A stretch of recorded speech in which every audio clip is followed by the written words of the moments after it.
Hello అందరికీ welcome back to my channel Sri fruits and blogs. ఈరోజు వచ్చేసి మార్వాడీస్ చేసే కారీ పూరి అలాగే స్వీట్ పూరి రెసిపీ చూపించబోతున్నాను. లాస్ట్ వీడియోస్ కామెంట్స్లో కొంతమంది అడిగారు నాకు మార్వాడీస్ రెసిపీ చూపించండి అని చెప్పి, అందుకని చెప్పి కొన్ని రెసిపీస్ నేను చూపిస్తున్నాను. అయితే కారీ పూరి ఎలా చేస్తారనేది చూపిస్తాను. వీళ్ళు సంవత్సరంలో ఒకసారి శీతల్ మాత పూజ అని చేస్తారు. అంటే అదే మనం అమ్మవారు పోస్తుంది అంటాం కదా, చికెన్ ఫాక్స్. దానికోసం వీళ్ళు పిల్లల్ని చల్లగా చూడాలి అని చెప్పేసి, అది రావద్దు అని చెప్పేసి వీళ్ళు ఇయర్లీ వన్స్ పూజ చేస్తారు. ఇలాగా ఆ పూజ చేసే రోజు ఇంకా వాళ్ళు వంట ఏమీ చేయరు, అంటే ఆయిల్ హీట్ ఎక్కనివ్వరు అనమాట. సో అందుకని చెప్పి ఇంట్లో వంట చేయరు, పొయ్యి వెలిగించరు. అందుకు వాళ్ళు ముందు రోజు ఇలాగ కొన్ని స్పెషల్స్ చేసుకుంటారంట. అయితే మా ఫ్రెండ్ 3 వెరైటీసే చేస్తుంది. వాళ్ళు ఇంకా 2 డేస్లో ఊరు వెళ్ళాలి, ఎవరు ఉండరు, వేస్ట్ అయిపోతాయి అని చెప్పి కొన్ని చేసింది. జనరల్గా అయితే వాళ్ళు 5-6 వెరైటీస్ చేస్తారు.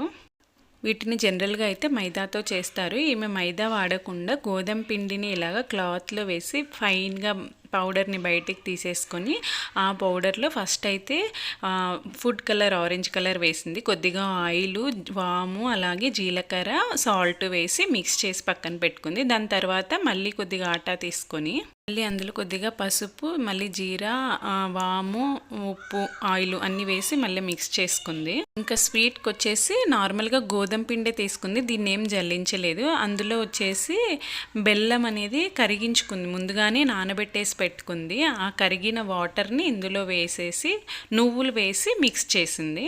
ఇంటిని మనం పూరీలకి ఎలా అయితే మిక్స్ చేసుకుంటామో అలా మిక్స్ చేసుకొని పక్కన పెట్టేసుకోవాలి. ఇంకా చిన్న చిన్న ఉండలు చేసుకొని ఇలా చిన్న చిన్న పూరీలాగా ఒత్తేసుకోవాలి.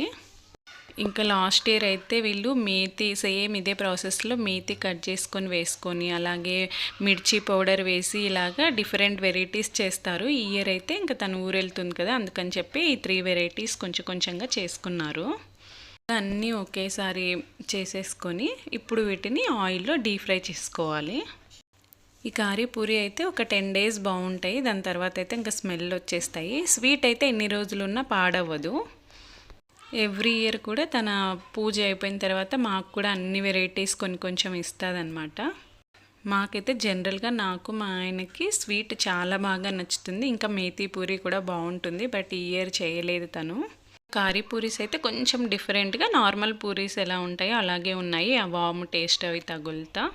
ఇలా ఇంకా మీకు డిఫరెంట్ రెసిపీస్ కావాలంటే కామెంట్ చేయండి. అలాగే వీడియో నచ్చినట్టయితే లైక్ చేయండి. ఛానల్ని సబ్స్క్రైబ్ చేసుకోవడం మాత్రం మర్చిపోకండి. Thank you for watching. Bye bye.